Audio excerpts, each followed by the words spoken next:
True power doesn't roar, it whispers. It doesn't seek attention, it commands it effortlessly and without a sound. In a world obsessed with noise, status and spectacle, the most dangerous force in any room isn't the loudest one. It's the one that stays calm, calculated and unreadable. This is the essence of Machiavellian wisdom. Violence is loud, intelligence is silent. While others react in anger, lash out in panic, or chase attention to prove their strength, the strategist does none of that. He watches, he listens, he calculates. And when he moves, it's not to be seen.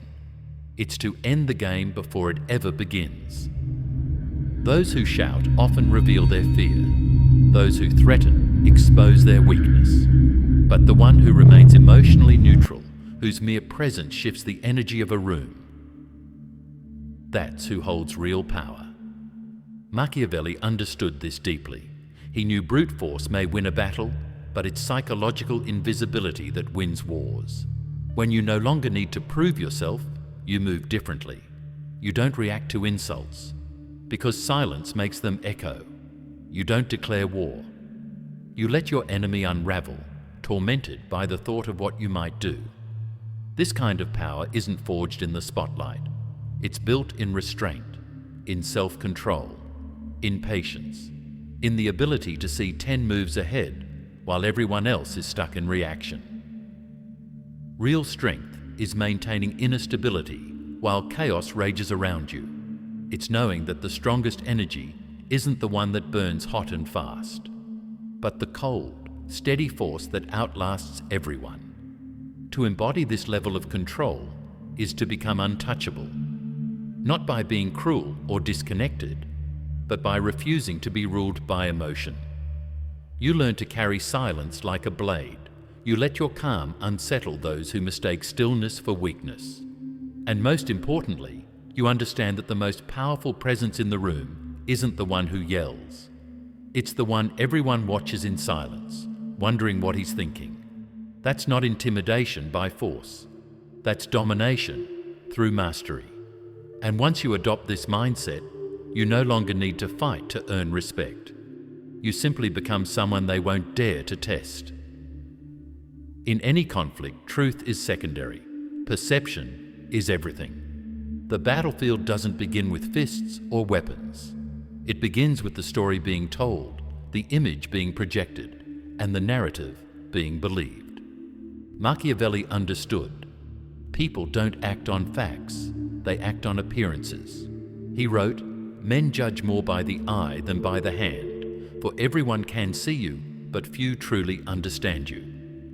That's why the first rule in any confrontation is simple. Control the optics, and you control the outcome. When you appear strong, calm, and unshaken, even if you're struggling inside, others hesitate, and that hesitation is your opening. It doesn't matter who's right, it doesn't even matter who's stronger. What matters is who looks like they're in control. Machiavellians know how to perform under pressure. They stay still when others panic. They smile when threatened. They don't interrupt. They let the opponent speak first and then twist their words into a weapon. In this game, optics aren't superficial. They're strategic. The one who controls the narrative shapes the battlefield. In business, in politics, in personal rivalries.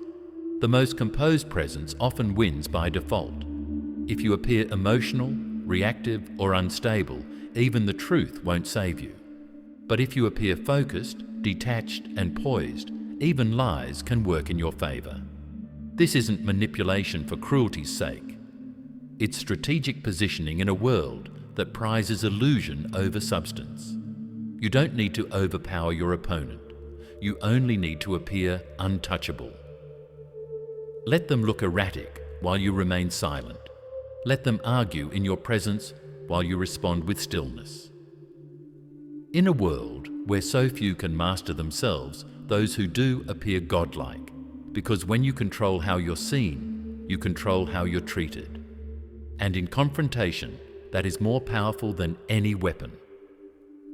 In conflict, meeting force with force only fuels resistance and exposes your vulnerabilities.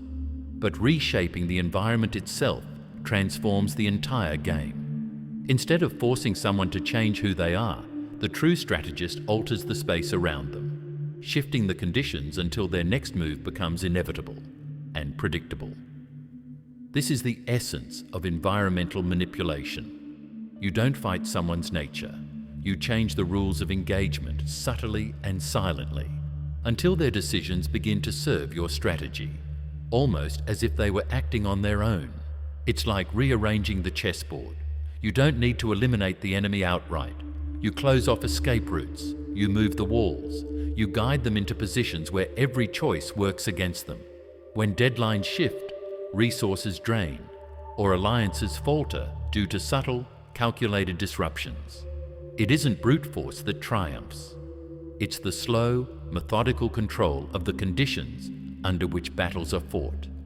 Every business deal, every political maneuver, every personal rivalry is won by those who understand. Controlling the environment is more powerful than trying to reform a person's character.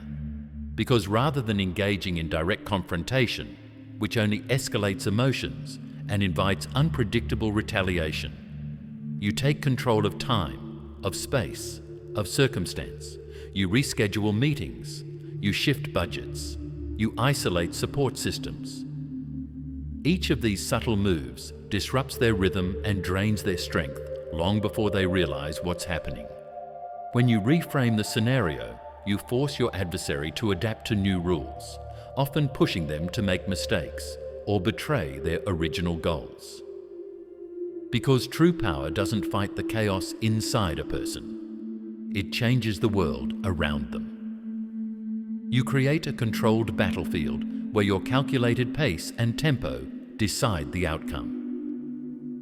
This isn't just defense, it's architecture, a strategic arena where your enemy has no choice but to act in ways that ultimately serve your purpose. In this approach, success isn't measured by direct confrontation. It's measured by transformation, by turning the environment itself into a trap where every move made tilts the game in your favor. Sometimes, the most lethal move is to appear harmless. In a world obsessed with visible power, the greatest threat is always the one no one sees coming. Machiavelli understood. The predator who roars too soon invites caution, but the one who limps, who apologizes, who plays the fool, disarms the room. And that is when the trap is set. To feign weakness is not to be weak. It is the art of misdirection. It is the mastery of illusion. It's how you let your enemy relax. Underestimate you, reveal their strategy, lower their defenses, while you quietly prepare your strike. This is not cowardice. It is calculated warfare. It's the scalpel over the sword, precision over power, endurance over explosion. Machiavelli wrote, "A ruler must be both lion and fox, strong enough to destroy, clever enough to deceive. So when you retreat, submit, apologize. Do it without surrendering your intent. Let them believe they've won. Let them lower their guard. Let them grow arrogant. Because arrogance breeds blindness. And in that blindness lies your advantage. Your power doesn't grow in retaliation. It grows in restraint. You're not backing down. You're resetting the stage. You're preparing the strike. Not loud, not reckless, but precise. Delivered where it hurts most, where there's no recovery, where retaliation is too late. When executed correctly, your opponent never even sees the war begin, only that it's already over. To feign weakness is to weaponize humility. It's to remain underestimated until it's far too late. And in that delay, you seize control of time and of outcome. You don't just defeat your enemy, you let them walk themselves into your victory. If you must confront, finish it. Half measures are not mercy. They are invitations for retaliation. A wounded enemy is far more dangerous than a defeated one, because pain breeds obsession, and obsession breeds revenge. Machiavelli warned, if you allow an adversary to walk away with even a shred of dignity, influence, or support, they will return. Stronger, smarter, and hell-bent on vengeance. The only way to end a confrontation is to leave no path back to power. This isn't cruelty, it's survival. In a world where people rarely forgive real humiliation, you must choose closure or consequences. To destroy completely doesn't always mean physical ruin. It means psychological finality. It means cutting off access, silencing influence, erasing leverage. In personal conflict, that could mean blocking, ghosting, and burning bridges without apology. In business or politics, it means removing not just the opponent, but their allies, their resources, their narrative. The goal is not punishment, it's prevention. Because unfinished conflict doesn't fade, it festers. Power requires decisiveness. When you hesitate, they plot. When you show mercy, they take notes. When you settle for compromise, they gather strength in the shadows. But when you strike with finality, without drama, without emotion, you deliver one undeniable truth. There will be no round two. Let them fear the silence that follows your move. Let the uncertainty haunt them. Make the example so sharp, so clean, that no one else dares to test you. The best confrontation is the one that never needs to be repeated, because no one has the courage to continue it. This isn't about dominance for ego. It's about protecting your peace. It's about never having to look over your shoulder again.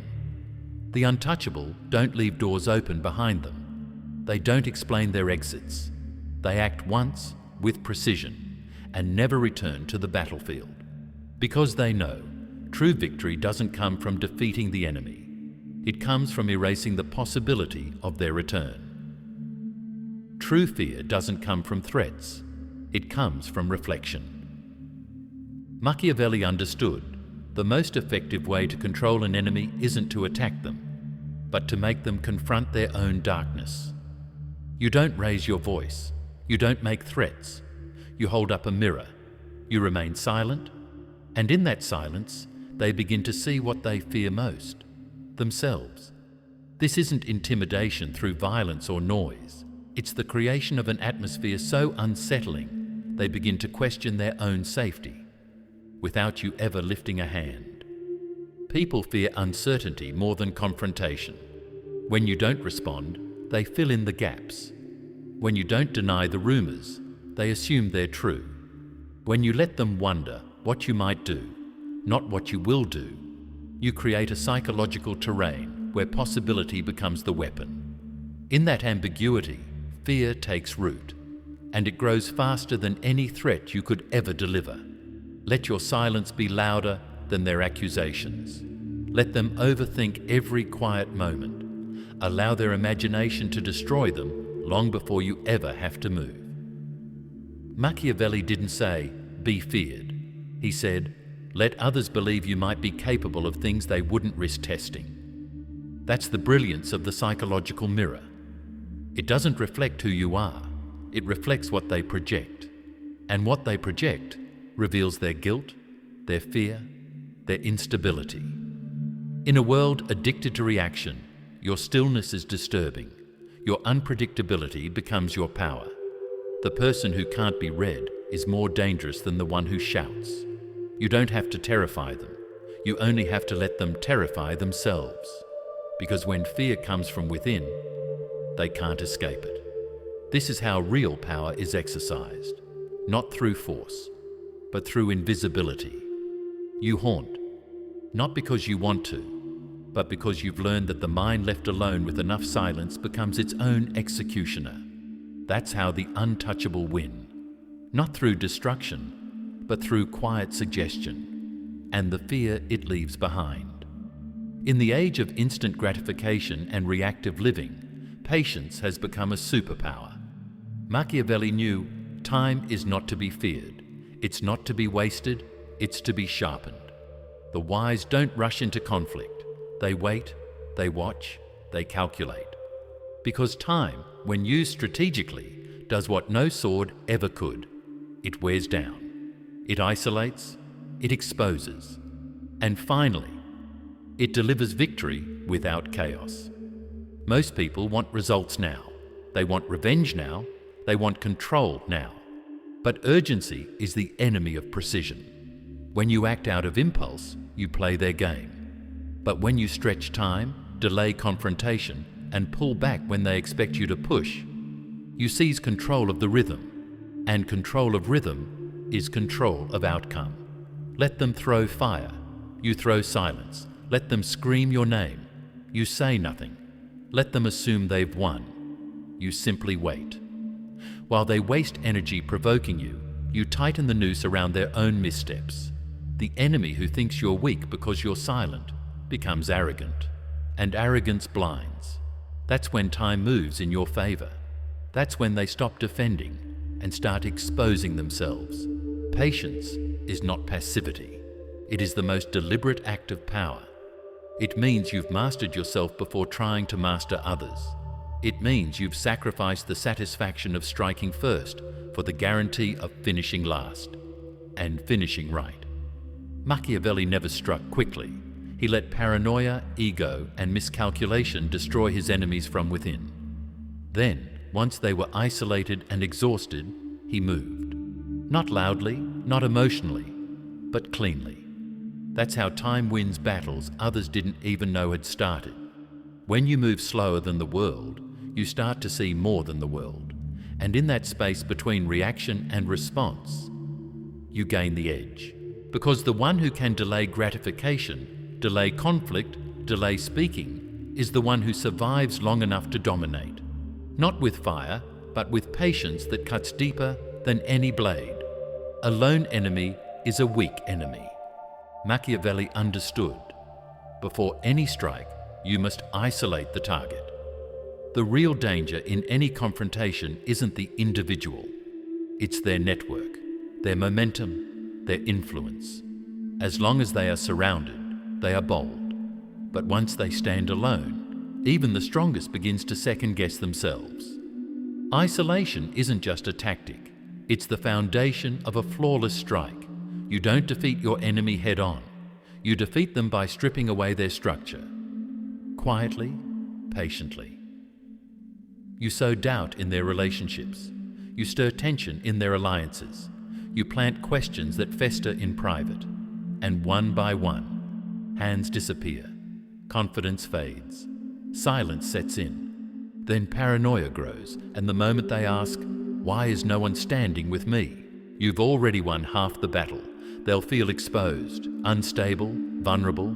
That's when you move, not with noise, not with revenge, but with the precision of someone who waited until the foundation crumbled beneath them. In the art of psychological warfare, isolation is the scalpel that cuts deeper than confrontation ever could.